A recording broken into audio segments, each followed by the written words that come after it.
হলো সে যে অবশ্যই নামাজ পড়ে এবং নামাজের ভিতরে তার পরিপূর্ণ অন্তর থাকে, সে হলো মুমিন। 2, ওয়াল্লাযীনা হুম আনিল লাগভি মুরিদুন। মুমিন হলো সে যে এক লাইন অযথা কথা বলে না।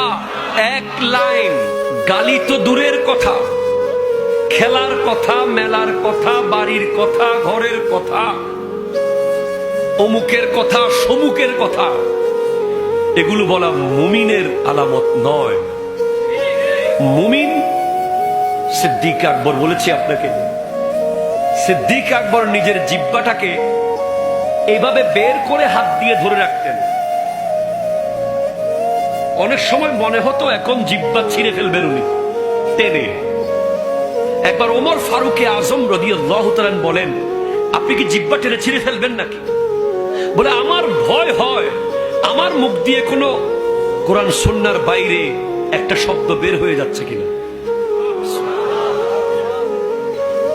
যিনি দুনিয়াতে দাঁড়িয়ে জান্নাতের সার্টিফিকেট বারবার পেয়েছেন, যার বাল্যকাল থেকে গোটা জিন্দেগি, এমনকি রওজার ভিতরেও যিনি নবীর পাশে আসে,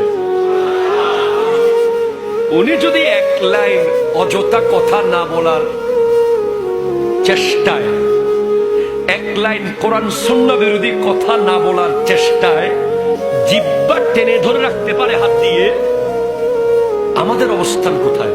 আমাদের এক এক